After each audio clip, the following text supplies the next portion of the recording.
নমস্কাৰ গাঁৱৰ জীৱনলৈ সকলোকে স্বাগতম জনাইছোঁ আৰু আজি অনুষ্ঠিত হৈ আছে এটা ভাগৱত পাঠ আমাৰ গাঁৱতে আৰু ভাগৱত পাঠত কেনেদৰে কি ব্যৱস্থা গ্ৰহণ কৰা হৈছে কেনেদৰে ভকত বৈষ্ণৱৰ কাৰণে ব্যৱস্থা গ্ৰহণ কৰা হৈছে আৰু এই ভাগৱত যি ব্যাখ্যা পাঠ চলি আছে সকলোকে ইয়াতে দেখাবলৈ চেষ্টা কৰিম আৰু যদি আপোনালোকে এতিয়ালৈকে আমাৰ চেনেলটো ছাবস্ক্ৰাইব কৰা নাই চেনেলটো ছাবস্ক্ৰাইব কৰি ল'ব আৰু লগতে বেল আইকনটো বজাই থ'ব যাতে আহিবলৈ আপডেট আপোনালোকে সুন্দৰভাৱে আপোনালোকে য'তে থাকক অতি সোনকালে আমাৰ নামঘৰ প্ৰাংগণত উপস্থিত হ'বলৈ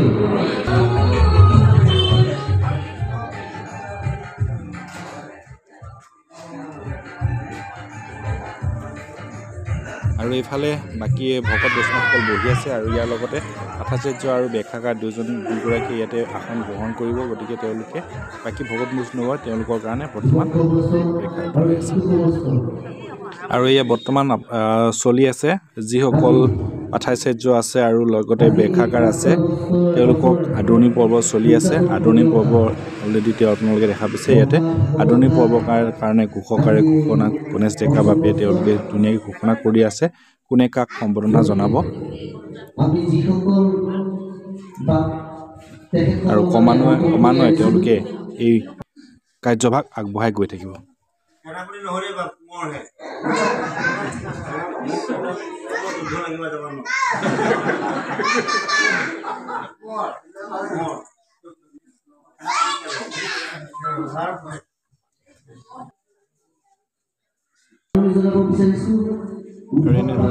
এনেধৰণে ক্ৰমান্বয়ে এজনৰ পিছত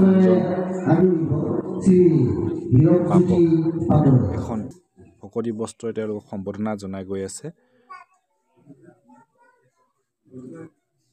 চাওক খুব সুন্দৰভাৱে প্ৰথমতে সেৱাটো কৰিছে সেৱাটো কৰাৰ পিছত ধুনীয়াকৈ ভকতি বস্ত্ৰ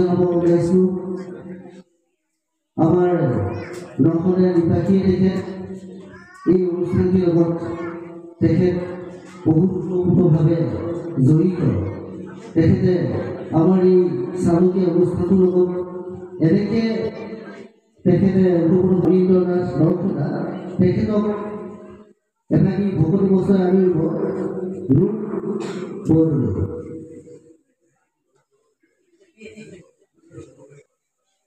কৃষ্ণ হৰি জনাব খুজিছোঁ তেখেত হৈছে নীলপাতৰ তেখেত আমাৰ এই অনুষ্ঠানটোৰ লগত প্ৰথম বাৰতে তেখেতে আমাৰ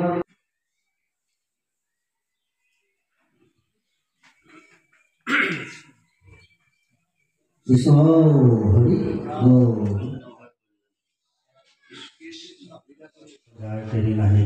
আৰু ইয়াৰ পিছতে আপোনালোকে দেখিছে এয়া দুইগৰাকী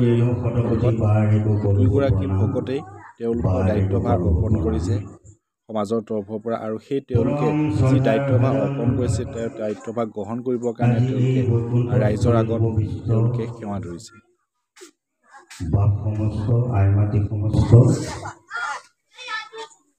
শিশু সমস্তকে সমক্ষ কৰি আজি এই বৈকুণ্ঠৰ মহাভাগৱত শাস্ত্ৰভাগৰ কীৰ্তনৰ বাবে আমাৰ নামটো প্ৰস্তাৱ কৰিছে লগতে এই ভাগৱত পাঠৰ সংগতি ৰাখি দুআষাৰ আলোচনা কৰিবৰ বাবে সন্মানীয়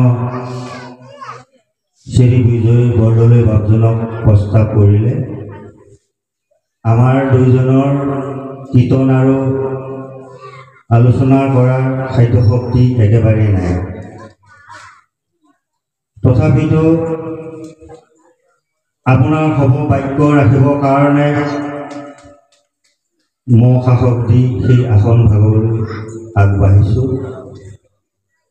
আপোনাৰ সবাই কৃপা নকৰিলে আমাৰ গত্যন্ত উপায় নাই আপোনাৰ খবৰ শ্ৰীচৰণত মহাপুৰুষ মাধৱ গুৰুজনা এচন ঘোষাৰে সেৱা নিবেদি আমি আসন ভাগলৈ আগবাঢ়িব ওলাইছোঁ কৃষ্ণ হে প্ৰভু নৰহৰি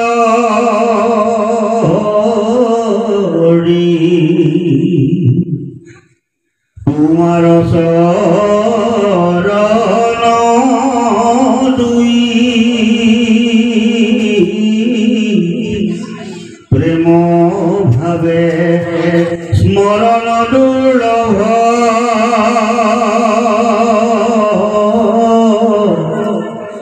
যথা কথন চিতৰূপে লিখে প্ৰভু মোৰ স্মৰণ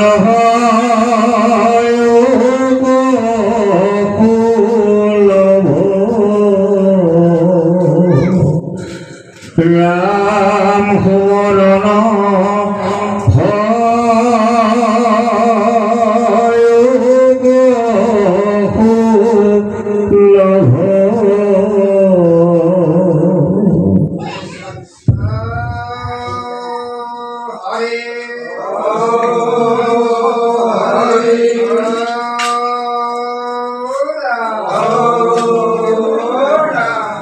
ঈশ্বৰ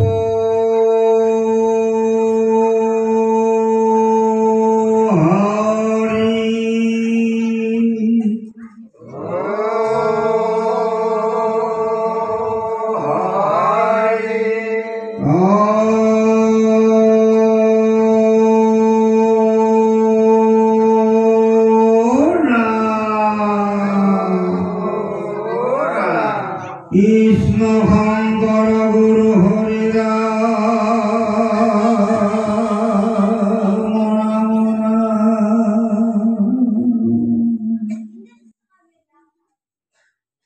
সকলো নিগম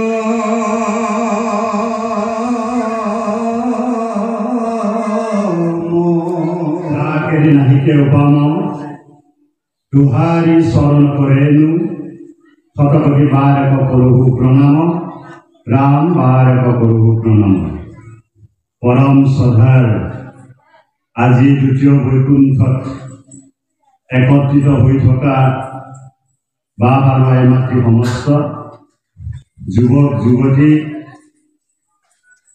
আৰু কণ কণ শিশু সমস্ত আপোনাসকল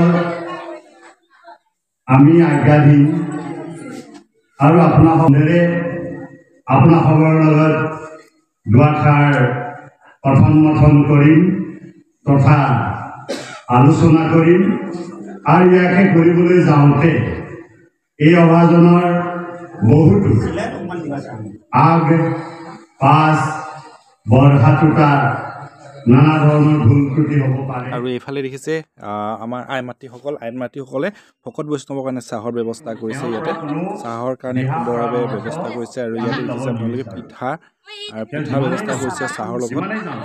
এইতে কিন্তু অন্য এজনৰ পৰা যদি সন্তুষ্টি আছিল, কিবা অসুবিধাও আছিল, বিঘিনিও আছিল, এইখিনি কথা কিন্তু সম্পূৰ্ণভাৱে প্ৰকাশ নকৰাৰ দৰে হয়। আমি মুক্ত কণ্ঠে যদি ক'ব নোৱাৰোঁ তেতিয়াহ'লে গুপুত কৰি ৰখাই হয়। আৰু এইফালে দেখিছে আমাৰ নাট্যগোষ্ঠীৰ যিসকল যুৱক আছে, নাট্যগোষ্ঠীৰ যুৱকসকলে তেওঁলোকে এইটো আমাৰ ভাগৱত পাঠৰ কাৰণে যি অস্থায়ী গুদাম, তেওঁলোকে ইয়াতে সকলোবিলাক সামগ্ৰী ইয়াতে জমা ৰাখিছে, সকলোবিলাক যাৱতীয় বস্তু যাতে ইয়াৰ পৰাই তেওঁলোকে যোগান ধৰিব পাৰে। আৰু এইফালে দেখিছে ৰান্ধনশালত সুন্দৰভাৱে ৰন্ধন প্ৰক্ৰিয়া চলি আছে। ইয়াতে দেখিছে আনফালে ইয়াত চব্জি বনি আছে আৰু সেইফালে পাপৰ বা অন্যান্য যিবিলাক। এতিয়া আপুনি জনাওকচোন কিমান ভকতৰ কাৰণে বা খানা পিনাবিলাক ব্যৱস্থা কৰি থকা হৈছে? এতিয়া আজি ভাগৱত অনুষ্ঠানত আমাৰ প্ৰায় 400 ভকতী কাৰণে আমি এই অনুষ্ঠানটি এই খানা পিনাবিলাক অন্নমুঠি আমি যোগাৰ কৰিছোঁ। তাকে খুব ভালভাৱে ভকতিভাৱে খুব আনন্দৰে, যিহেতু আমাৰ নখন্দা গাঁৱতেই এভাগ ভাগৱত অনুষ্ঠান হৈছে যেতিয়া আমি আনন্দই পাইছোঁ, ভকত সেৱা কৰিবও পাইছোঁ।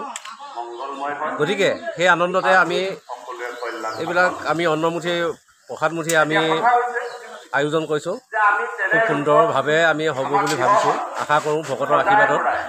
গতিকে সময় মিলাব পাৰিলে, সময়ত উপস্থিত হ'লে আমি সকলোকে আমি খাদ্যভাগ গ্ৰহণ কৰাত আমি চেষ্টা কৰাম। আমাৰ এইটো যিটো মণ্ডপ, এই মণ্ডপটোত একেলগে কিমান ভকতে আহা গ্ৰহণ কৰিব পাৰে সুবিধা আছে বাৰু? আৰু ইয়াৰ মাজতেই আমাৰ জ্যেষ্ঠ ভকতসকলৰ লগত এই অধমেও নিজৰ আসনভাগ ইয়াতে গ্ৰহণ কৰিলে। আৰু ইয়াৰ পিছত দেখিছে ইয়াতে প্ৰসাদ সুন্দৰভাৱে ৰেডি হৈ আছে। প্ৰসাদ আৰু এইফালে দালি, এইফালে সকলোবিলাক ৰেডি হৈ আছে। ইয়াৰ পিছত চাইছোঁ এইফালে চব্জি, এইফালে জলকীয়া, পিঁয়াজ এইবিলাক সকলোবিলাক সুন্দৰভাৱে ৰেডি হৈ আছে। আৰু এইফালে চব কি হৈ আছে, তেল মাৰি আছে। তেলটোৰ কাৰণে কি বনোৱা হ'ব? কি বনোৱা হ'ব? চব্জি বনোৱা। চব্জি চব্জি বনা আমি ইমান বেয়া নহয় বাৰু, ভালো পাওঁ। ৰঙালাও আছে, আকৌ ওলকবি আছে, ফুলকবি আছে, গাজৰ আছে। খুব সুন্দৰকৈ বনাম, সকলোৱে খাই ভাল পাব।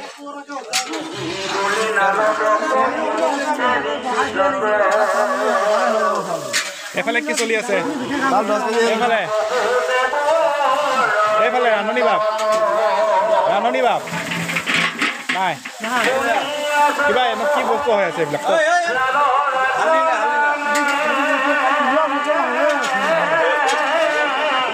আৰু এইফালে ৰাইজৰ কাৰণে পাপৰ, বাদাম চব ৰেডি হৈ আছে।